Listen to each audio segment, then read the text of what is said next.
సరే మంచి తలవచ్చి ప్రార్థన చేసుకుని పరిశుద్ధ మహాగరుడ నిఘనమైన ఉన్నతమైన శ్రేష్టమైన నామాన్ని కృతజ్ఞతలు స్తోత్రం చెల్లిస్తున్నాయినా మా జీవితాలనైనా మరొక దినాన్నినైనా మాకు అనుగ్రహించినైనా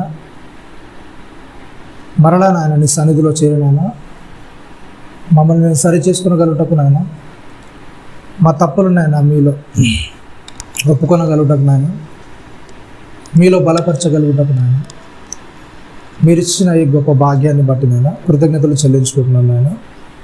ఇదిగో నాయన ఈ విలువైన అమూల్యమైన మాటలు నేను వెళ్ళబోతుండగా మా హృదయాన్ని ఆయన సిద్ధపరచుకొని నీ మాటలను ఆయన మా హృదయం అనే పలకల మీద నాయన ముద్రించుకొనగలుగుటకు వాటిని ఆయన అనుసరించుకొని మా బ్రతుకులు ముందుకు సాగలుగుటకు వాటి కృపను మా ఆత్భాగ్యాన్ని అనుగ్రహించిన ఆయన చెప్పలేను నేను తగ్గించుకొని నీ వాక్యాన్ని హెచ్చించగలుగుటకు దీన్ని మహిమపరచగలుగుటకు వాటి కృపను మహాద్భాగ్యం అనుగ్రహించమని క్రీస్తు వారి అతి పరిశుద్ధమైన నామమున ప్రార్థన మమ్మల్ని అడిగడుకుంటున్నాను. కుడి వచ్చిన మీ అందరికీ ప్రభు రక్షణ క్రీస్తునామములో వందనాలు తెలియజేస్తున్నాండి. మంచిది. మనం ఏ విషయాన్ని గురించి మాట్లాడుకున్నా గుర్తుందా? ఏ విషయాన్ని గురించి మాట్లాడుకుంటున్నామండి? క్రైస్తవుని పోరాటము ఆత్మీయ యుద్ధం. ఓకేనా? అసలు పోరాటం అంటే అర్థం ఏంటిది? మీకు ఇంతకుముందు చెప్పాను. పోరాటం అంటే అర్థం ఏంటి చెప్పండి. ఏదైనా కావాలనే బలమైన కోరిక, అలాగే దాని మీద ఒక ఆశ కలిగి అపేక్ష కలిగి ఉండడాన్ని పోరాటం అంటారు. ఓకేనా? బైబిల్ పోరాటాన్ని ఇంకో విధంగా కూడా నిర్వహించింది. ఏంటంటే పోరాటం అంటే ఏంటంటే బాధపరచబడ్డం.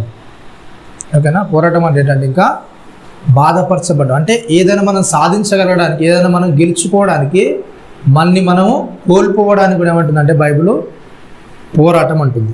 ఓకేనా? లూకాసు వార్త 13వ అధ్యాయము 23వ వచనం చూడండి ఒకసారి. లూకాసు వార్త 13వ అధ్యాయము 23వ వచనం నుండి.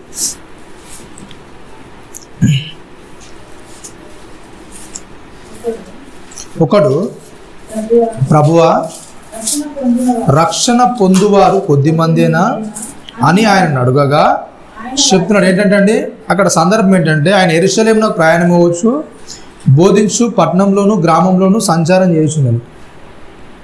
ఇక్కడ సందర్భం ఏంటంటే యేసుక్రీస్తు వారు ఏం చేస్తున్నారు? తన యొక్క ప్రయాణాన్ని కొనసాగిస్తూ వాళ్ళందరూ కూడా బోధిస్తూ వెళ్ళిపోతున్నాడు. పట్టణాల్లో అలాగే గ్రామాల్లో వెళ్ళిపోతుంటే చాలామంది ఏం చేస్తున్నారు? ఎప్పుడు యేసుక్రీస్తు వారిని వెంబడిస్తూ వస్తున్నారు. ఇలా వెంబడిస్తూ వస్తుంటే అక్కడ మత్తయ్య గారు ఏంటంటే రికార్డ్ చేసింది ఏంటంటే ఇరుకు ద్వారాన ప్రవేశించడానికి మీరు పోరాడండి, అందులో ప్రవేశించేవారు కొద్దిమంది మాత్రమని మత్తయ్య గారు రికార్డ్ చేస్తారు. కానీ లూకా గారు ఇక్కడ మెన్షన్ చేస్తూ చెప్తుంది ఏంటంటే అందులో ఒక్కరికి మాత్రం ఏమైందంటే చాలామంది ఉన్నారు, చాలామంది యేసుక్రీస్తుని వారిని వెంబడిస్తున్నా కానీ ఇక్కడ లూకా గారు ప్రత్యేకంగా ఒక వ్యక్తిని మెన్షన్ చేస్తూ చెప్పారు. ఏంటంటే అక్కడ చాలామంది వెళుతున్న ఆయనతో ప్రయాణం చేస్తున్నా కానీ ఒక్కరికి మాత్రం ఒక డౌట్ వచ్చిందండి. ఏంటంటే చెప్పండి, ఆ వెళ్తున్న వారిలో ఒక ఆయనకు డౌట్ వచ్చింది. ఏంటంటే చెప్పండి, మరి యేసుక్రీస్తు వారు ఇన్ని మాటలు చెప్తున్నారు, ఇన్ని విషయాల గురించి మరి ప్రస్తావిస్తున్నారు, ఇన్ని విషయాల గురించి చెప్తున్నారు అని చెప్తూ ఆయనకు ఒక డౌట్ అనేది వచ్చిందండి. ఏంటంటే చెప్పండి, ప్రభువా రక్షణ పొందువారు కొద్దిమందేనా? ఓకేనా? ఆయనకి డౌట్ ఎలా వచ్చిందో మనకు తెలియదు. ఏంటంటే ఒకవేళ అప్పుడే రక్షణ పొంది ఆ గర్వంతో కావచ్చు, లేకుంటే పాత నిబంధన కాలంలో చూస్తే దేవుడు ఇజ్రాయెల్ నడిపించిన విధానం చూస్తే ఏంటంటే చాలామంది ఏం చేస్తారు? ఎప్పటి దేవునిలోకి వస్తారు. అవునా కదా? ఒకసారి సంఖ్యాకాండం 26:65 చూడండి. సంఖ్యాకాండము 26వ అధ్యాయము 65వ వచనంలో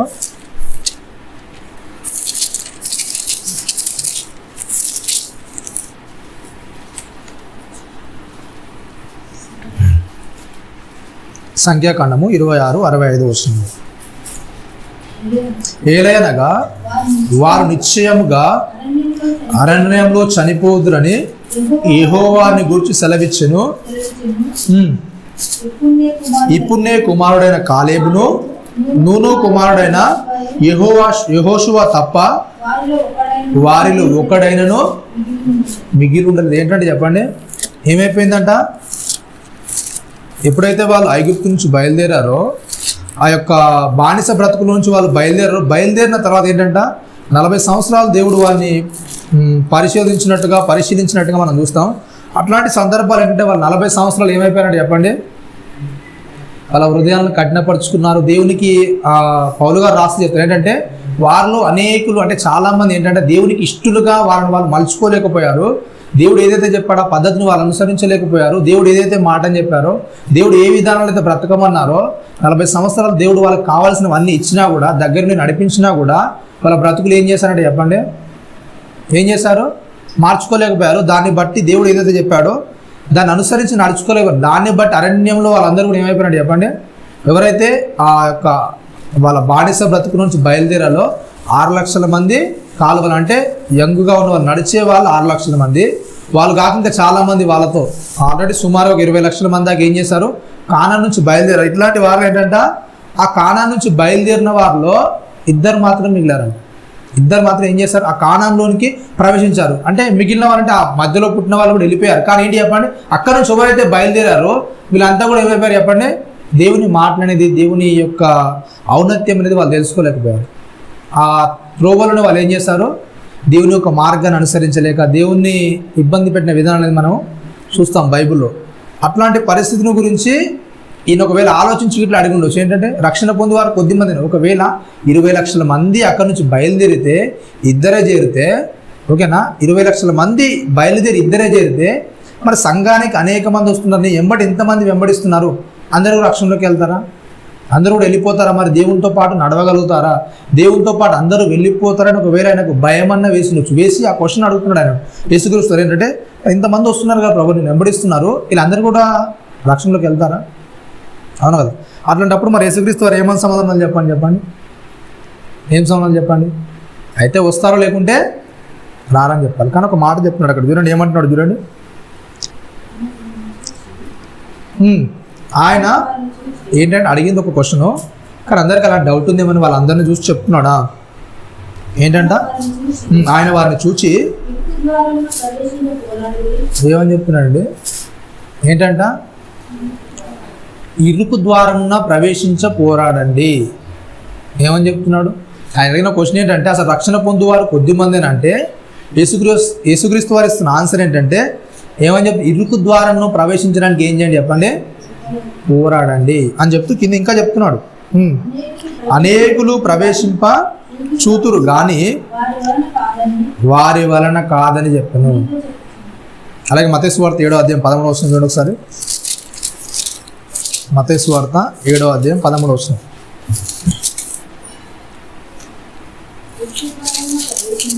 ఏంటంట, ఇరుకు ద్వారమున ప్రవేశించుడి,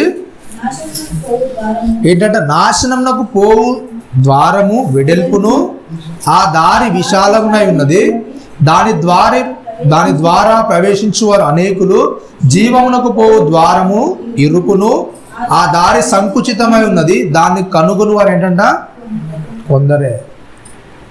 ఏంటంటే చెప్పండి, ఇక్కడ చెప్తున్నాడు ఏంటంటే ఇరుకు ద్వారంలోకి వెళ్ళడానికి మీరు కష్టపడాలి, ప్రయత్నం చేయాలని చెప్తున్నాడు. అలాగే నాశనానికి వెళ్ళేదారు ఎలా ఉంటుందంట, వెడల్పుగా ఉంటుంది, అలాగే చాలా విశాలంగా ఉంటుంది, ఎవరైనా వెళ్ళిపోవచ్చు. కానీ అక్కడ చెప్తుందంటే జీవంలోకి పోవు ద్వారము ఏంటంటే ఇరుకు, అంటే జీవానికి వెళ్ళే మార్గం ఏంటంటే ఒకటే ఒక ద్వారం. ఏంటి చెప్పండి, అది ఎవరి ద్వారా వెళ్తాము, ఎవరి ద్వారా వెళ్తాం చెప్పండి, యేసుక్రీస్తు వారి ద్వారా తప్ప ఎవరు కూడా జీవానికి వెళ్ళలేరు. ఆల్రెడీ యోహాను సువార్తలు చెప్తే ఏంటంటే, నేనే సత్యము, నేనే మార్గం, నేనే జీవం, నా ద్వారా తప్ప ఎవడు కూడా పరలోకానికి వెళ్ళలేడు. ఓకేనా.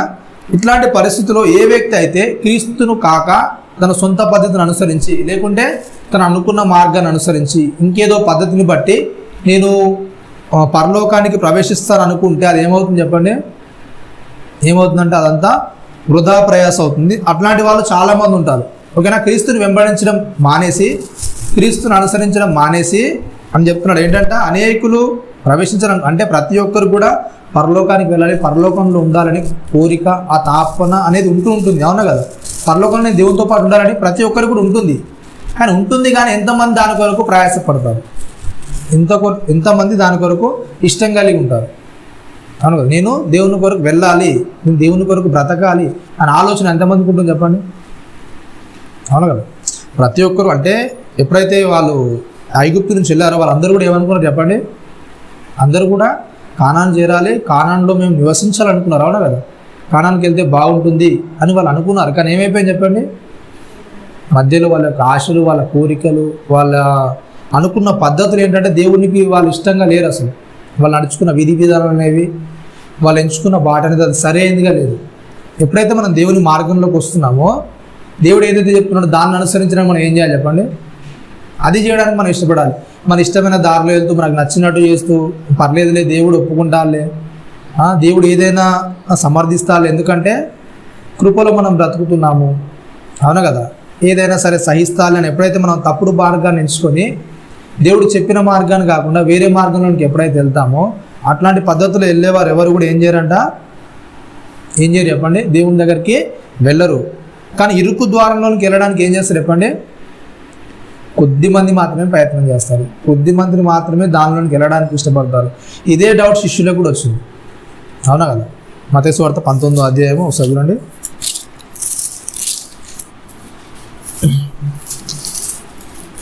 25వ వచనం. మత్తయి సువార్త 19:25లో శిష్యులు ఈ మాట విని మిక్కిలి ఆశ్చర్యపడి, అలాగైతే ఎవరు రక్షణ పొందగలడు? అవునా కదా? ఏమని చెప్తున్నాడు చెప్పండి? అట్లా అయితే అసలు ఎవరు రక్షణ పొందుతాడు? యేసుక్రీస్తు వారు ఏమని చెప్తున్నారంటే, అంటే ఒంటే సూది బెజ్జంలో దూరుట కంటే, చూడండి ఒకసారి ఏమని చెప్తున్నాడు పైన వచనాల్లో, ఇదిగా ధనవంతుడు పరలోక రాజ్యంలో ప్రవేశించడం కంటే సూది బెజ్జంలో ఒంటె దూరుట సులభమని మీతో చెప్తున్నాను. ఏమని చెప్తున్నాడు చెప్పండి? ధనవంతుడు అంటే ధనంగా గురిన వాళ్ళు ఎవరు కూడా ప్రవేశించారన్న. మరి ధనవంతుడు అంటే అర్థం ఏంటండి? ధనవంతుడు ఎవడు కూడా ఏంటంట, ఇదిగాక ధనవంతుడు పరలోక రాజ్యంలో ప్రవేశించుట దుర్లభం అంటే ఆడు వెళ్ళడని చెప్తున్నా. అంటే ధనవంతుడు అంటే ధనమున్నాడు ఎవడు కూడా వెళ్ళడా పరలోకానికి? వెళ్ళడా? అట్లా అంటే అబ్రహాం ఏంటి చెప్పండి? ఆ సమకాలీకులు ఏంటంటే చెప్పండి, అబ్రహాము బహుధనవంతుడు అయినా కానీ దేవుడు ఏం చెప్పాడంటే అబ్రహాం నాకు స్నేహితుడు అని చెప్పారు. మరి ధనవంతుడు పరలోక రాజ్యంలో ప్రవేశించడంటే ఏం చేయడు చెప్పండి? అయితే చూద్దాం. మనకు మత్తయి సువార్తలోనే విత్తనాల గురించి ఉపమానం బాగుంటుంది, ఒకసారి చూడండి.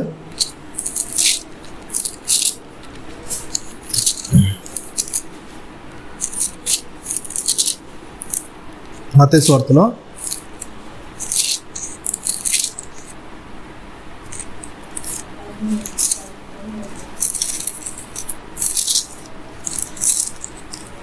విత్తనాల గురించి ఉపమానం ప్రభు వారు చెప్తారు. ఒక చూడండి అక్కడ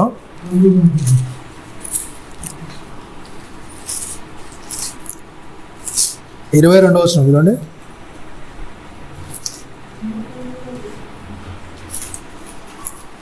22వ వచనం మత్తయి సువార్త 13:22. ముండ్ల పొదలలో విత్తబడిన వాడు వాక్యం వినువాడే గాని ఐహిక విచారమును ధనమోహమును ఆ వాక్యంను అణిచివేయును గనుక వాడు నిష్ఫలుడు. ఏంటంటే చెప్పండి ఏమవుతుందంటండి? ఏమని చెప్తున్నాడు అక్కడ? ముండ్ల పొదలో విత్తబడినాడు, వాక్యం వింటాడు, కానీ ఏంటంటే వానుకున్న సమస్య ఏంటంటే చెప్పండి? ఐహిక విచారం అంటే ఐహికం అంటే ఏంటండి? ఐహిక విచారం అంటే ఈ లోకం గురించిన చింత అనేది, మా కుటుంబము, నా బాధ్యత, అవునా కదా, ఇవన్నీ ఏంటి, అసలు ఈ పరిస్థితులు ఏంటి, ఎలా నేను ముందుకు సాగాలి, ఎలా నేను నడవాలి, ఓకేనా. ఎప్పుడైతే ఒక వ్యక్తి కుటుంబ సంబంధమైన విషయాల్లో ఇరుక్కుపోతాడో, కుటుంబ సంబంధమైన విషయాల్లో ఆ వ్యక్తి ఇరకడానికి ప్రయత్నిస్తాడు. అట్లాంటి సందర్భాలు ఏమవుతుందంటే ఆ వ్యక్తి యొక్క కోరిక అంటే ఒక వ్యక్తి మామూలుగా బ్రతికేయడం వేరు, అందరికంటే నేను ఉన్నతంగా బ్రతకాలని ఆలోచన ఎప్పుడైతే ఉంటుందో, అందరికంటే నేను గొప్పగా బ్రతకాలి, అందరి ముంగట నేను తలెత్తుకొని బ్రతకాలి అంటే ఎలా బ్రతకగలను? తలెత్తుకొని ఎలా బ్రతకాలి చెప్పండి? ఎలా ఒక వ్యక్తి యొక్క మన క్యారెక్టర్ అనేది ఎప్పుడు తెలుస్తుందంటే ఆ వ్యక్తికి ఎప్పుడైతే డబ్బుల సంపద అనేది పెరుగుతుందో, ఆ వ్యక్తికి ఎప్పుడైతే తన ధన సమృద్ధి అనేది పెరుగుతుంటుందో, ఆ వ్యక్తి యొక్క మాటలో కానీ అలాగే ప్రవర్తనలో కానీ ఏమవుతుంది చెప్పండి? ఏమవుతుంది? మార్పు అనేది వస్తుంటుంది. అంటే అంతకు ముందు ఉన్నట్లుగా, అంతకు ముందు నడిచినట్టుగా, అంతకు ముందు మాట్లాడినట్టుగా, అంతకు ముందు పలకరించినట్టుగా పలకరించే విధానం కానీ, మాట్లాడే విధానం కానీ, అతను నడుచుకునే విధానం కానీ, మనకు దూరంగా తొలిగే విధానం కానీ, ప్రతిదీ కూడా ఏమవుతుంది చెప్పండి? ఆ మనిషి యొక్క క్యారెక్టర్ అనేది తన దగ్గరికి డబ్బు వస్తున్నప్పుడు, తన దగ్గరికి ధనం అనేది, తన సమృద్ధి అనేది పెరుగుతున్నప్పుడు ఆ మనిషి యొక్క క్యారెక్టర్ అనేది ఏమవుతుంది చెప్పండి? ఏమవుతుంది? చేంజ్ అవుతుంది. అంటే మారిపోతుంటాడు మనిషి డబ్బు వచ్చినప్పుడు. ఎప్పుడైతే అట్లా మారడానికి ఆ వ్యక్తి ఇష్టపడతాడో, అని క్రీస్తులోనికి కాకుండా ఎప్పుడైతే ఒక వ్యక్తి పెరుగుతుంటాడో, ఉన్నతంగా ఎదుగుతుంటాడో, ఎవడైతే మీలో గొప్పవాడు అవ్వాలనుకుంటాడో వాడు ఏం చేయాలి చెప్పండి? ఏం చేయాలి? గొప్ప వ్యక్తిగా, అంటే లోకం గుర్తించాలంటే నువ్వు గొప్ప వ్యక్తిగా ఎలా ఉండాలి చెప్పండి? అందరితో కూడా ఏం చేసుకోవాలి నువ్వు? అరే అది ఇస్తే అంటే తెచ్చే వాళ్ళకు ఉండాలి, అవునా కదా? లోకంలో ఒక వ్యక్తి గొప్పవాడు ఎలా అంటారు చెప్పండి? వాడు చెప్పగానే తెచ్చి ఇలా ముందర పెట్టేస్తే ఏమంటారు చెప్పండి? అబ్బా దీనికి చాలా పలుకుబడి ఉంది, ఏది చెప్పినా క్షణాల మీద ఏం చేస్తాడు? తెచ్చి పెట్టేస్తారు ఆయన ముంగట. కానీ క్రైస్తవం అనేది ఏమవుతుంది చెప్పండి? దానికి విరుద్ధంగా ఉంటుంది, అవునా కదా? ఎవడైతే గొప్పవాడిగా ఉండాలనుకుంటున్నాడో వాడు ఏం చేయాలంటే చెప్పండి? ఏం చేయాలి? అందరితో కలిసిమెలిసి ఉండాలి. ఎలా ఉండాలి? ఒక పరిచారకునిగా, అంటే అవతలంతో నేను సేవ చేసుకునే విధానం కాదు, అవతలో నాకు పరిచర్య చేసే విధానం కాదు. ఎత్తుబడి ఏం చేయాలి చెప్పండి? క్రీస్తు ఏదైతే నాకు చూపించాడో అవతలోకి పరిచర్య చేసే విధానం ఏదైతే ఉందో దాన్ని నేను చూపించగలగాలి, అవునా కదా? ఏదైతే పరిచర్య చేసే విధానం ఉందో అది నేను చూపించాను. ఒక వ్యక్తికి ఏం చేయాలి చెప్పండి? నేను ఎప్పుడైనా సరే ఆ వ్యక్తికి ఏ విధంగా నేను సహాయపడగలను అనే విధంగా ఉండాలి తప్ప, ఒక వ్యక్తి నేను ఏ విధంగా ఉపయోగించుకోగలను, ఒక వ్యక్తి నాకు ఎంతవరకు ఉపయోగపడతాడు అనే ఆ దృక్కోణంలో ఎప్పుడైతే మనం వెళ్తామో, ఒక వ్యక్తిని ఎలా ఉపయోగించుకోవాలి? నా అవసరాల కొరకు అంతే, వాళ్ళ అవసరాలకు మాత్రమే కావాలి. మిగిలిన ఏ విషయాల్లో నాకు వద్దు, నాకు అవసరం లేదు, వాళ్ళతో సంబంధం వద్దు. ఏం కావాలి? నాకు అవసరం ఉన్నప్పుడు ఆ వ్యక్తి కావాలని. ఎప్పుడైతే ఒక మనిషి ఆలోచనలు మారిపోతాయో, మనిషి ఆలోచనలు తారుమారవుతాయో, అట్లాంటి పరిస్థితుల్లో ఆ వాక్యాన్ని వింటాడు. వాక్యం అని తెలుసు, మరి వాక్యం తెలుసు తెలుసు, అవునా కదా? వాక్యం ఇలా ఉంది, పరిచర్య చేయించుకోదు, పరిచారం చేయించుకోదు, మనమే పరిచర్య చేయాలి, ఇవన్నీ తెలుసా అంటే తెలుసు. కానీ ఏం చేస్తారు చెప్పండి? ఐహిక విచారం. ఎప్పుడైతే ధనమోహం ఆ వ్యక్తిలో పెరుగుతుంది, నాకు ధనం ఉంది, నాకు డబ్బు ఉంది, అవునా, ఆ యొక్క గర్వం అనేది ఎప్పుడైతే ఒక మనిషి మైండ్లో కూర్చుంటుందో ఆ వ్యక్తి ఏం చేస్తాడు చెప్పండిగా? ఏం చేస్తాడు? వాక్యాన్ని అంతా కూడా పక్కకు పెట్టేస్తాడు. వాక్యం అనేది లోపల అణిచేయబడుతుంది. ఎందుకంటే నాకు డబ్బు ఉంది, డబ్బు ఉంటే నేను ఏదైనా చేయగలను, ఏదైనా సాధించగలను, ఓకేనా, ఎలాగైనా చేయగలను అనే ఒక తాత్పర్యంలోకి ఎప్పుడైతే మనిషి వెళ్తాడో ఆ మనిషి ఏం చేస్తాడు చెప్పండి? వాక్యాన్ని చిన్న చిన్నగా ఏం చేస్తాడు? వదిలేస్తాడు వాక్యాన్ని. వాక్యం కంటే ఎక్కువగా ఇతని దగ్గర ఉన్న డబ్బు, ఇతని దగ్గర ఉన్న పరువు, మర్యాద, గౌరవం, దాని మీద ఏం చేస్తాడు? ఎక్కువగా కట్టబడుతుంటాడు. దాని మీద కట్టబడి ఏం చేస్తాడు? అవతల వ్యక్తిని లెక్క చేయని వ్యక్తిగా, అవతల వ్యక్తిని పట్టించుకోని వ్యక్తిగా, అవతల వ్యక్తిని వాడు నాకు చులకనగా ఆ చూసే ప్రవర్తన ఎప్పుడైతే ఆ వ్యక్తిలో పెరుగుతుంటుందో అప్పుడు ఏం చేస్తాడు? ఆ వ్యక్తి ఏం చేస్తాడు చెప్పండి? దేవుళ్ళ నుంచి వైదొలుగుతాడు, తన ధనం మీద నమ్మకం ఉంచుకుంటాడు. అట్లాంటి వ్యక్తి గురించి మాట్లాడుతూ చెప్తాడు ఏంటంటే, ఎవడైతే ధనవంతుడు ఉంటాడో వాడు ఏం చేయడు చెప్పండి? పరలోక రాజ్యంలోకి వెళ్ళాడు, ఓకేనా? ఎప్పుడైతే ధనాన్ని నమ్ముకొని నాకు మనిషి కంటే ముఖ్యం నాకు డబ్బే, ఓకేనా, ఒక వ్యక్తి కంటే నాకు డబ్బే ముఖ్యం అని ఎప్పుడైతే ఒక వ్యక్తి దాని మీదకి వెళ్ళిపోతాడో అట్లాంటి వ్యక్తి గురించి మాట్లాడి చెప్తాడు యేసుక్రీస్తు. ఏంటంటే పరలోక రాజ్యంలో ఒకవేళ సూది బెజ్జంలోనికి ఒంటి వెళ్ళిపోతుందేమో కానీ పరలోక రాజ్యంలోనికి ఏం చేయదు చెప్పండి? ఏం చేయదు? ధనవంతుడు అనేవాడు వెళ్ళడు. ఎందుకంటే ఇట్లాంటి ఆశలు కలుగునోడు, ఇలాంటి కోరికలు కలుగునోడు, గర్వంగా ప్రవర్తించేవాడు, అంటే ఆ డబ్బును బట్టి గర్వంగా ప్రవర్తించేవాడు ఎప్పుడు కూడా ఏం చేయడంట? పరలోక రాజ్యంలోనికి వెళ్ళడు. ప్రతి మనిషితో ఎప్పుడైతే సమాధానంగా ఉంటాం మనం, ఆ సంబంధ బాంధవ్యాలు ఎప్పుడైతే మనం కలిగి ఉంటామో ఆ వ్యక్తి ఏం చేస్తాడు చెప్పండి? దేవుని మార్గంలోనికి వెళ్ళగలుగుతాడు. ఎప్పుడైతే నాకు గర్వం ఉంది, నాకు ఉంది అని ఎప్పుడైతే ఆ యొక్క డంబాన్ని చూపించడానికి ఎప్పుడైతే ఒక వ్యక్తి ఇష్టపడతాడో దాన్ని బట్టి ఏం చేయడు చెప్పండి? ఆ వ్యక్తి దేవునికి దూరం అయిపోతాడు, ఓకేనా? రైట్. ఇప్పుడు ఏంటంటే యేసుక్రీస్తు వారు చెప్తున్నారు 13వ అధ్యాయం 7వ వచనంలో చూడండి.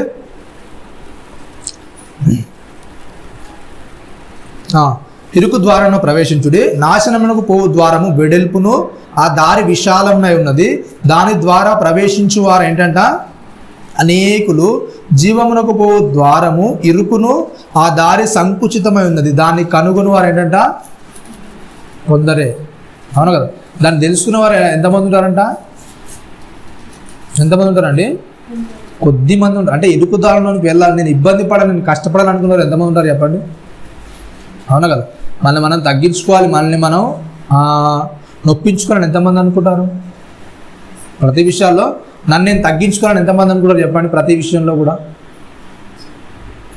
ఎంతమంది మనల్ని మనం తగ్గించుకోవడానికి ఇష్టపడతాం? అవునా కదా?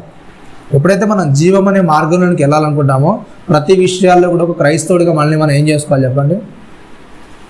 ఏం చేసుకోవాలి? ప్రతి విషయంలో కూడా మనల్ని మనం అణుచుకోవాలి, మనల్ని మనం ఏం చేసుకోవాలి? తగ్గించుకోవాలి. అందరి ముంగట నేనెందుకు తగ్గాలి, నేనెందుకు ఉండాలి, నేను అలా ఉంటే బాగోదనే పరిస్థితులు ఎప్పుడైతే మనం లేవనెత్తాయో మన క్రైస్తవ భక్తికి సరిపో.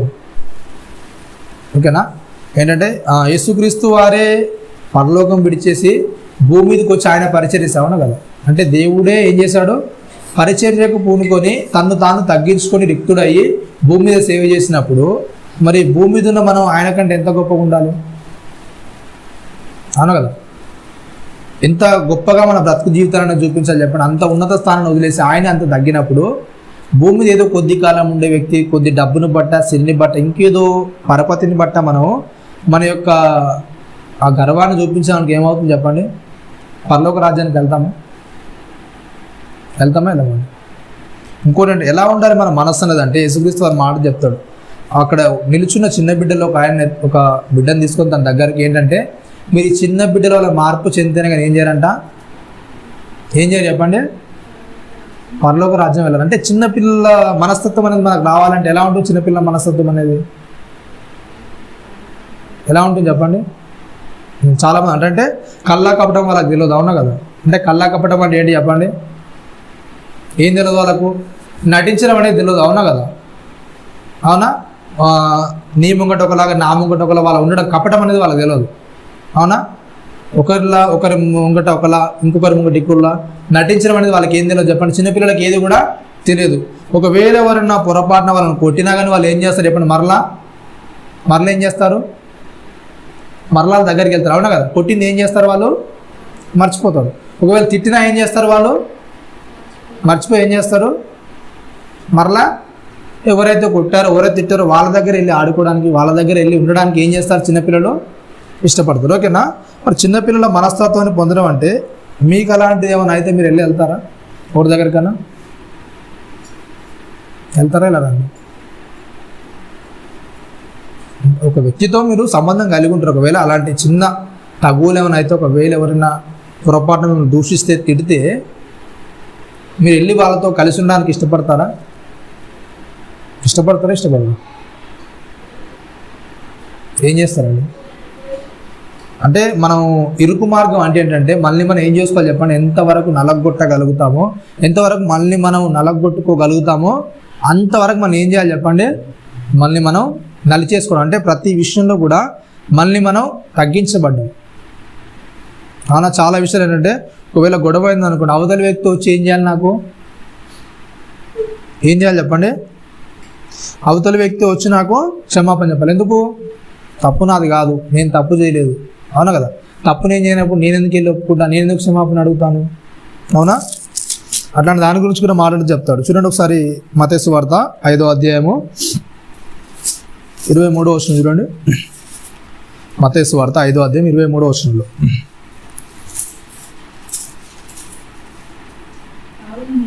కావున నీవు బలిపీఠం వద్ద అర్పణం అర్పించుచుండగా నీ మీద నీ సహోదరునికి విరోధం ఏమైనా కలదని అక్కడ నీ జ్ఞాపకం వచ్చిన ఏంటంటే ఏమని చెప్తున్నాడు అక్కడ?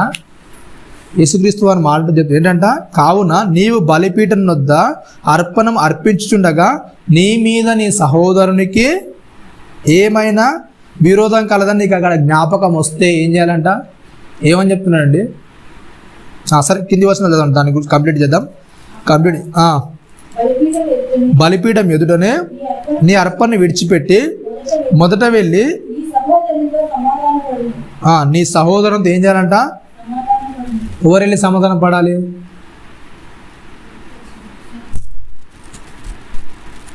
ఎవరు వెళ్ళి సమాధానం పడాలండి?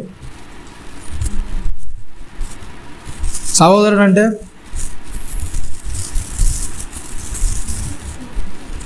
మామూలుగా అన్నదమ్ములను సహోదరులు అంటారు. ఓకేనా. సంఘంలోకి వచ్చిన వాళ్ళందరూ కూడా ఏంటి చెప్పండి? సహోదరులు. ఓకేనా. మరి మీకు తెలుసో లేదో స్కూల్లో ఏం చేస్తారంటే కొన్ని ప్రతిజ్ఞలు చేస్తారు. అవునా కదా. ఫస్ట్ స్కూల్కి వెళ్ళే ముందు కొన్ని ప్రతిజ్ఞ చేస్తారు. భారతీయులందరూ ఏంటంట? నా సహోదరులు. ఓకేనా. అంటే భూమి మీద ఉన్న వాళ్ళంతా కూడా ఏంటి చెప్పండి? అవునా కదా. మనకు సహోదరులు అన్నదమ్ములు లాంటి వాళ్ళు. అవునా. అట్లాంటి పరిస్థితుల్లో ఒక వ్యక్తితో నీకేమైనా గొడవ అయితే, నీకేమైనా ప్రాబ్లం అయితే ఫస్ట్ ఏం చేయాలి చెప్పండి? నీకు రైట్ వెళ్ళావు, అది మర్చిపోయావు, అయిపోయింది, నీకు గుర్తులేదు, ఒక వారం రోజులు అయిపోయింది, అవునా? నెక్స్ట్ డే సంఘానికి వచ్చావు, సంఘానికి వచ్చి ఇక్కడ బలి అర్పిస్తున్నావు అంటే దేవునితో ఏదో దేవునిలో ఉన్నావు, దేవుని మాటలోనూ ఉన్నావు, బలి తీసుకోవడానికి రెడీ ఉన్నావు, లేకపోతే బలి ఏదో అర్పిస్తున్నావు. అలాంటి అర్పిస్తున్న సందర్భాల్లో ఒకవేళ వాడేదో తప్పనడా నేనేదో తప్పనన్నా అయిపోయింది, అవును కదా? ఈ వారంలో నుంచి మీకు ఏం చేయాలో చెప్పండి? ఏదో చిన్న పొరపాటును బట్టి మీరు మాట్లాడుకోవడం లేదు, ఒకరింటికి ఒకరు వెళ్ళడం లేదు, మొత్తానికే మానేశారు, శత్రువులు అయిపోయారు, అవును కదా? అట్లాంటి పరిస్థితికి ఈడ వచ్చినప్పుడు గుర్తొస్తే ఏం చేయాలంటే ఫస్ట్ ఏం చేయాలి చెప్పండి? ఏం చేయి? ఫస్ట్ దేవుని సంఘంలోకి వచ్చి నువ్వు కపటాలు వేషాలు వేయకు, ఓకేనా? ఫస్ట్ ఏం చేయాలి చెప్పండి? నువ్వు ఫస్ట్ నీ ఇంట్లో వాళ్ళతోనే, నీకు తెలిసిన సహోదరులతో నువ్వు ఏం చేయలేవు చెప్పండి? ఏం చేయలేవు? వాళ్ళతో నువ్వు సరిగా సమాధానంలో ఉండవు. నా దగ్గరకు వచ్చి నువ్వేం సమాధానం ఉంటావు? అవునా కదా? మనకు రోజు కలిసే డైలీ వ్యక్తులతోనే మనము ఆ పరిచయాన్ని ఏదో కొద్ది మిస్టేక్ని మనం సహించలేనప్పుడు దేవునితో వచ్చి నువ్వు ఎలా సమాధానంగా ఉంటావు? అవునా కదా? ఒక 20 సంవత్సరాలు 30 సంవత్సరాలు నీకు తెలిసిన వ్యక్తితోని నువ్వు ఒక మాటతో నువ్వు విడిపోవడానికి సిద్ధంగా ఉన్నావు అంటే దేవునితో ఎట్లా నువ్వు సమాధానంగా ఉంటావు? అవును కదా? తెలిసిన వాళ్ళే 20 సంవత్సరాలు కలిసిన వాళ్ళే కూడా 10 సంవత్సరాల పరిచయం, ఒక 5 సంవత్సరాల పరిచయమా, ఏదో చిన్న అపార్థం జరిగింది, అపార్థాన్ని బట్టి ఏం చేయాలి చెప్పండి మనం? అవును కదా? వాళ్ళతో మనతో తప్పు, సరే ఒక మాట తగ్గితే ఏమవుతుందని చెప్పండి? అవును కదా? వాళ్ళదే తప్పు ఉండొచ్చు, మనదే తప్పు అని ఒప్పుకొని తగ్గితే ఏమవుతుంది? అవును కదా? చెప్పడానికి లెక్చర్లు ఏమిస్తామంటే మనం బ్రతికేదే భూమి మీద ఏంటి చెప్పండి? చాలా కొద్ది కాలం అండి. ఈ కొద్ది కాలంలో గొడవలు, అల్లర్లు, అవునా, పగలు, పంతాలు, ఎందుకంటే అవతలలోకి సూచనలు సలహాలు మనం బాగానే ఇస్తాం, అవునా కదా? మరి మన దగ్గరికి వస్తే నా విషయం ఏమవుతుంది చెప్పండి? మన విషయానికి వస్తే, మన పర్సనల్ విషయానికి వస్తానే ఆ విషయాలు ఎక్కడ పోతున్నాయి మరి? ఎంతమందికి మీకు ఎవరు కూడా పగలేవా? ఎవరి మీద కూడా ఎలాంటి ద్వేషాలు అనేవి లేవా? ఉన్నాయా లేవా? మరి ఎంతమందో సమాధాన పడ్డారు మీరు? అవును, చర్చికి వారం వారం వస్తున్నారు, ఓకే, బాగానే ఉంది, ఓకేనా? అలా వస్తున్నప్పుడు మరి ఎంతమందితో మీరు సమాధాన పడడానికి ఇష్టపడరు? సరేరా, తప్పు నీదో నాదో, నాదే తప్పు, ఓకేనా, నేను అలా అడుండకూడదు, ఓకే, నా పరిస్థితులు అలా ఆవేశపడి ఉండకూడదు, సర్లే ఏదో పొరపాటు అయిపోయింది, ఎంతమంది తగ్గించుకోవడానికి ఇష్టపడతారు చెప్పండి? అవును కదా? ఏదో ఆవేశానికి పోయాం ఇద్దరం, సర్లే తప్పు నాదే, అవునా అని ఒప్పుకోవడానికి ఎంతమంది తగ్గడానికి ఇష్టపడతారు చెప్పండి? తప్పు నీది లేకున్నా సరే, నీ తరపు తప్పున లేకున్నా సరే, అయినా కానీ నిన్ను తగ్గించుకొని ఎంతవరకు నువ్వు ఆ వ్యక్తితో సమాధాన పడడానికి ఇష్టపడతావు? అందుకే యేసుక్రీస్తు చెప్పారు ఏంటంటే, అనేకులు ఏం చేస్తారంటే చెప్పండి, వెళ్ళడానికి ఇష్టమే వాళ్ళకి, అవునా కదా? అనేకులు వెళ్ళడానికి ఇష్టమే, కానీ అక్కడ అడ్డమయ్యేది ఏంటంటే ఏమవుతుంది చెప్పండి? మీరు ఎవరితో కూడా ఏం చేయరు చెప్పండి? మీకు ఎవరైతే వ్యతిరేకంగా ఉన్నారో, ఎవరైతే మీకు ఇబ్బంది పెడుతున్నారో వాళ్ళతో మాత్రం మీరు కలిసి ఉండడానికి ఇష్టపడరు. భూమి మీద మీరు కలిసి ఉండడానికి ఇష్టపడినప్పుడు పరలోకానికి ఎలా వెళ్తారు? అవును కదా? ఒక వ్యక్తి భూమి మీద ఉన్నప్పుడే సమాధాన పడినప్పుడు, ఒక వ్యక్తి భూమి మీద ఉన్నప్పుడే నా తప్పు అని ఒప్పుకోవడానికి ఇష్టపడినప్పుడు దేవుని దగ్గర ఎలా ఒప్పుకుంటాడు చెప్పండి? ఒక వ్యక్తి ముంగట్నే నా తప్పైందిరా, సర్లే ఒక మాట చెప్పడానికి ఇబ్బంది పడ్డప్పుడు దేవుని ముంగట ఒప్పుకుంటాడు ఆ వ్యక్తి తప్పైందని? ఒప్పుకుంటున్నానంటే నమ్మొచ్చా మరి? ప్రతి తప్పు నేను ఒప్పుకుంటున్నానని దేవుని ముంగట అంటే అది నమ్మడానికి బాగానే ఉంటుందో చెప్పండి? ఎప్పుడైతే ఒక వ్యక్తి దేవుని ముంగట సరిగా ఉంటాడో, తను సరిగా ప్రవర్తిస్తాడో, లోక విషయంలో కూడా ఎప్పుడైతే లోకంలో బ్రతుకుతాడో ఆ విషయంలో కూడా ఏం చేస్తాడు చెప్పండి? ఆ వ్యక్తి తాను ఏం చేసుకుంటాడు? తగ్గించుకుంటాడు ఆ విషయంలో. ఒకవేళ తప్పు నాదేరా, పొరపాటు నాదేరా, ప్రతి వ్యక్తితో కూడా ఏం చేస్తాడు చెప్పండి? ఏం చేస్తాడు? సమాధానం ఉండడానికే ప్రయత్నిస్తాడు. ప్రతి వ్యక్తితో కూడా కలిసిపోవడానికి ఇష్టపడతాడు. ఎప్పుడు కూడా తన బంధాలు కానీ తన బాంధవ్యాలు కానీ ఎప్పుడు కూడా ఆ వ్యక్తి ఏం చేయడు చెప్పండి? తెంపుకోవడానికి సిద్ధంగా ఉన్నాడు. అంటే క్రీస్తులోనికి ఎప్పుడైతే మనం వస్తున్నామో, మనకు క్రీస్తు వారు ఇస్తున్న ఇరుకు ద్వారం ఏంటంటే ఫస్ట్గా ఏం చేసుకోండి చెప్పండి? ఏంటంట? ఏం చేయమని చెప్తున్నాడండి? ఒకవేళ నువ్వు అర్పించడానికి వస్తే ఫస్ట్ ఏం చేయ? అర్పణను పక్కన పెట్టేసే, బాబు వద్దు, నీ అర్పణలు నాకు ఇవన్నీ ఏమో ఏం చేయ చెప్పు? ఫస్ట్ ఏం చేయ చెప్పండి? సమాధాన పడండి. మీరు సమాధాన పడ్డమే నాకు అర్పించడం, ఓకేనా? మీరు అందరూ కలిసిమెలిసి ఒక ఐక్యంగా ఉండడం ఏంటి చెప్పండి? దేవుని సంతోషపడాలి, అవునా? మీలో కలహాలు, గొడవలు ఇవన్నీ పెట్టుకొని నేను దేవుని దగ్గరకు వస్తున్నాను, దేవుని సంఘంలో నేను స్తుతిస్తున్నాను, పాడుతున్నాను అంటే దానివల్ల ఏం ప్రయోజనం ఉంటుంది చెప్పండి? అవును కదా? సంఘంలో మనం ఎప్పుడైతే ఒక వ్యక్తిని అంటే మనం కోల్పోకుండా ప్రతి వ్యక్తిని ఎప్పుడైతే మనం ఆ వ్యక్తితో సంబంధం కలిగి ఉంటామో, దేవునిలోనికి ఎప్పుడైతే మనం వస్తున్నామో ప్రతి వ్యక్తితో కూడా ఏం చేయాలి చెప్పండి? అవునా కదా? ప్రతి వ్యక్తి మన సహోదరుడు సహోదరి అన్నప్పుడు ప్రతి వ్యక్తితో కూడా ఏం చేయాలి చెప్పండి? మంచి సంబంధం అనేది కలిగి ఉండాలి. అవునా? మంచి ఆ ప్రేమానురాగం అనేది మనం కలిగి ఉండాలి. ఒకవేళ మీరు అనొచ్చు ఏంటంటే, అవతల వ్యక్తిని ఎంత ప్రేమించినా నన్ను ప్రేమించట్లేదండి, నా మీద మరి అసూయనే చూపిస్తున్నాడు, అలా అయినా సరే ఏం చేయాలి చెప్పండి? ఏం చేయాలి? అట్లయినా సరే ఏం చేయమంటుంది బైబిల్? మీరు ప్రేమించిన వారినే ప్రేమిస్తే మీకు ఏం ప్రయోజనం? అవునా కదా? అవునా? అన్యులు అట్లనే చేస్తారు. అవునా? అన్యుల్లోనికి వెళ్తే, దేవుని తెలియని వాళ్ళ దగ్గరికి వెళ్తే వాళ్ళని ప్రేమించిన వాళ్ళు కూడా ఏం చేస్తారు? అవును కదా? నమస్తే అంటే నమస్తే అంటారు, బాగున్నావు అంటే బాగున్నారు అంటారు. అవునా? అంటే అన్యులు కూడా అలా చేస్తారు. మరి నీవు కూడా అట్లా చేస్తే ఏం కావాలని చెప్పండి? నువ్వు ప్రేమించినోనే నువ్వు బాగున్నావు అన్నవాడినే బాగున్నావు అంటే, నీకు మంచి చేస్తున్నోనికే నువ్వు మంచి చేస్తే మరి నీకు బయటోనికి ఏం తేడా ఉంటుంది చెప్పండి? నీకు ఒకవేళ వాక్యం తెలిసి నీకు ఏం ప్రయోజనం చెప్పండి? ఇక అవునా కదా? వాక్యం మనం ఇంత చదువుతున్నాం అంత తెలుసు అనడం వల్ల మనకి ఎలాంటి ఉపయోగం ఉంటుంది చెప్పండి? బయట వాళ్ళకి మనకి ఇంకా తేడా ఏముంది? ఇక వాక్యం తెలుసు అంటే చాలామంది అనుకునేది ఏంటంటే నాకు వాక్యం తెలుసు, అనేకులు ఏంటంట దానిలో ప్రవేశించడానికి చూస్తారంటే తెలిసిందేంటి? నాకు వాక్యం అంత తెలుసు, బైబిల్ అంత తెలుసు, ప్రతి ఆదివారం కూడా నేను సంఘానికి చర్చికి వెళ్తున్నాను, ఆ కానుకేదో ఇస్తున్నాను, ఇది చేస్తే ఏమవుతుంది చెప్పండి?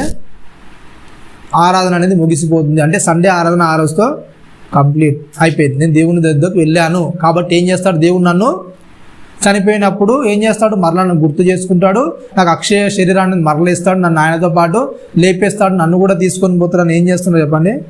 ఇప్పుడు నిద్రమత్తులు ఉన్నారు అంతే. అవునా? అట్లా ఎప్పుడు కూడా ఏం చేయదు చెప్పండి?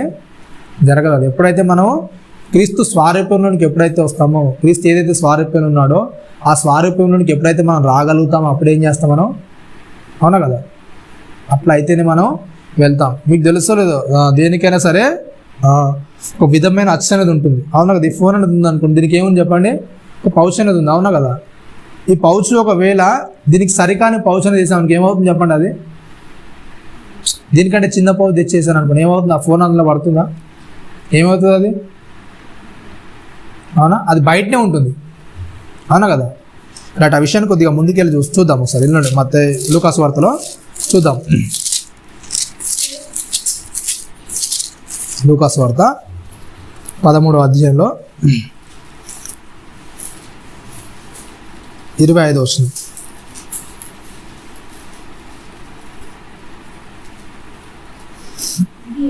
ఇంటి యజమానుడు లేచి తలుపు వేసిన తర్వాత మీరు వెలుపటి నుంచి తలుపు తట్టి, అయ్యా మాకు తలుపు తీయమని చెప్పని ఆరంభించినప్పుడు ఆయన మీరు ఎక్కడి వారో మిమ్మును ఎరగమని ఉత్తరంచును చెప్పును. అందుకు మీరు మీ సముఖమందు మేము తిని త్రాగుచుంటిమే, నువ్వు మా వీధులలో బోధించిదివి అని చెప్పసాగుదురు. అప్పుడు ఆయన మీరు ఎక్కడి వారో మేము ఎరగను మీతో చెప్పుచున్నాను, అక్రమం చేయ వారు అందరూ నా ఎదురు నుండి తొలగిపోవడం అని చెప్పాను.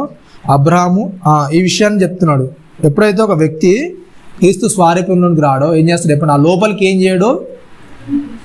వెళ్ళడు. అవును కదా? ఒక దేనికైతే ఒక వస్తువు తయారు చేసి దానిలో పెట్టడానికి ఏ వస్తువు తయారు చేస్తారో ఆ వస్తువుకు సంబంధించిందిగా అది ఏమి ఉండాలి? ఆ వస్తువు కూర్చోబెట్టడానికి సంబంధించిందిగా ఆ యొక్క వస్తువుకు సరిపడా అది ఉండాలి. అవును కదా?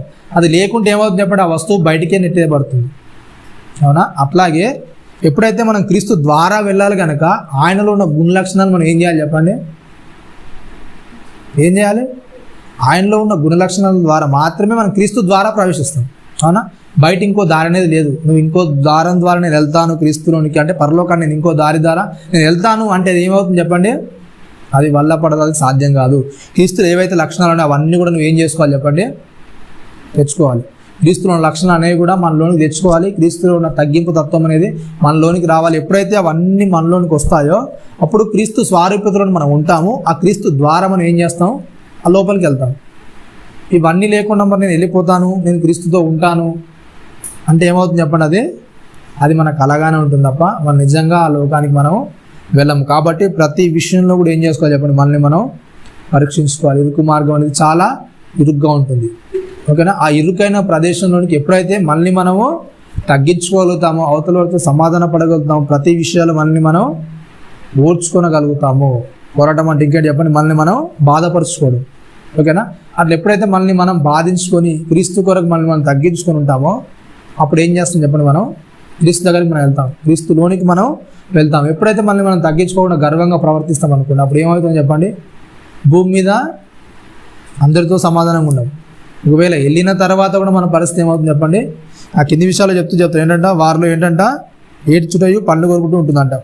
ఎప్పుడైతే వెళ్ళమో, ఎప్పుడైతే క్రీస్తుతో మనం ఉండమో, అట్లాంటి పరిస్థితులు ఏంటంటే మనలో ఉండేది ఏంటంటే 28వ వచనంలో చెప్తారు, మీరు వెలుపట త్రోయబోటయో మీరు చూసినప్పుడు మీరు ఏడ్చుటయో పండ్లు కొరుకుతారు అంతే. అలాంటి ప్రదేశంలో మనం ఉంటాం. ఒకవేళ క్రీస్తు స్వారూప్యంలో మనం రాకుండా ఇదే భక్తిని, ఇదే నా భక్తి అని ముందు కొనసాగిస్తే, ఇదే భక్తులు నేను ఉంటాను, పర్లేదు, నేను విశాల మార్గాన్ని ఎంచుకుంటాను అని ఒకవేళ అంటే మనకు ఆ దారి ఏంటంటే చెప్పండి, ఏడ్చుటయో పండ్లు అంతకు మించి ఏముంది. ఎందుకంటే నువ్వు క్రీస్తుని తెలిసిన తర్వాత, క్రీస్తుని ఎదిగిన తర్వాత క్రీస్తు స్వారూప్యంలోనికి మార్చబడకుండా ఎట్లా చెప్పండి, అవును కదా. ఎన్నో రోజులు మన సంఘానికి వచ్చుకుంటూ, సంఘంలో అనేక విషయాలు వింటూ, అట్లాంటి పరిస్థితుల్లో కూడా మనం తగ్గించుకోకుండా ఇంకా లోకంలో ఉన్నవారిలాగా ప్రవర్తిస్తే ఎట్లా చెప్పండి, అవును కదా. లోకంలో ఉన్నవారిలో ఇంకా ఏదో గొడవలకు, మన తగువులోకి వెళ్ళిపోతే ఎట్లా. ప్రతి విషయంలో కూడా ఏం చెప్పి మనల్ని మనం ఏం చేసుకోవాలి, తగ్గించుకోవాలి. ప్రతి విషయాలు ఏమవుతుంది చెప్పండి, తగ్గించుకుంటే, అవునా. ఒకవేళ వాక్యం తెలియని వాళ్ళతో ఎలా ప్రవర్తించాలో బైబిల్ చెప్పిన, అవునా కదా. అంటే లోకంలో ఉన్న వాళ్ళకి తెలియదు, అవునా కదా. వాడు ఏంటంటే ఎప్పుడైనా సరే ఏం చేస్తారు ఇప్పుడు, లోకంలో ఉన్న వాళ్ళు ఏం చేస్తాడు, రెచ్చగొట్టడానికి ప్రయత్నం చేస్తారు. లోకంలో ఉన్న ప్రతి వాళ్ళు కూడా ఏంటంటే వాళ్ళు ఏం చేస్తారు, వాళ్ళ ఆయుధం ఏంటంటే రెచ్చగొట్టడం అంతే. మనిషిని ఎంతవరకు రెచ్చగొట్టాలి, అవునా. ఆ రెచ్చగొట్టే మాటలు అంటారు, రెచ్చగొట్టే విధంగా మనం ప్రవర్తిస్తుంటారు, అవునా కదా. అలాంటప్పుడు ఎప్పుడైతే మనం ఆ యొక్క దానిలోనికి, ఆ దారిలోకి మనం వెళ్ళకుండా ఉంటాం, అప్పుడు ఏం చేస్తాం, దేవుని సంపూర్ణ మార్గంలో మనం వెళ్తాం. అలా కాకుండా నేను అదే దారిలో వెళ్తామంటే ఏమవుతుంది చెప్పండి, దేవుని రాజ్యంలోనికి మనం వెళ్ళాం, అవునా కదా. పౌలు గారు చెప్తారు ఏంటంటే, ఒక పోరాటంలోనికి వెళ్ళే వ్యక్తి ఏం చేస్తారంటే మితంగా ఉంటాడు, ప్రతి పరిస్థితి తగ్గట్టుగా తన శరీర ఆకృతిని మార్చుకుంటాడు. అలాగే తను ఎలా పరిగెత్తాలో, తను ఎలా గెలవాలో దాని అంతటిని కూడా ఏం చేస్తాడు, ట్రైన్ చేస్తాడు, అవునా కదా. ఒక పందెంలో పోరాడే వ్యక్తి తాను ఏం చేస్తాడు చెప్పండి, ట్రైన్ చేసుకుంటాడు, అవునా కదా. నేను ఇలా వెళ్తేనే నేను ఆ పందెంలో గెలుస్తాను, అవునా కదా. మరి ఏమొస్తుందా గెలిస్తే చెప్పండి, అవునా కదా. ఫస్ట్ ప్రైజ్ వచ్చాడు అనుకో, బంగారు బహుమతి వస్తుంది, అవునా కదా. ఒక బంగారు ప్రైజ్ అని ఇస్తాడు, తను ఫస్ట్ వచ్చాడని చెప్తాడు. ఒకవేళ సెకండ్ వచ్చింది అనుకో, ఓ వెండి సిల్వర్ ఇస్తారు, దాన్ని బట్టి సెకండ్ వచ్చాడని చెప్తారు, అవునా. దాని కొరకే వాడు ఏం చేస్తాడు చెప్పండి, తన జీవితాన్ని అంతా కూడా త్యాగం చేసుకుని, తన జీవితాన్ని అంతా కూడా దాని మీద గోల్ చేసుకుని ఏం చేస్తాడు, దానిలో వెళ్ళడానికి ఏం చేస్తాడు ఆ వ్యక్తి, ప్రయాసపడతాడు, తను ఇబ్బంది పెట్టుకుంటాడు, కష్టపడతాడు, దానికి తగ్గట్టుగా డైట్ చేస్తాడు, అవునా కదా. అన్ని విషయాలు తాను మితంగా ఉంచుకుంటాడు, అవునా కదా.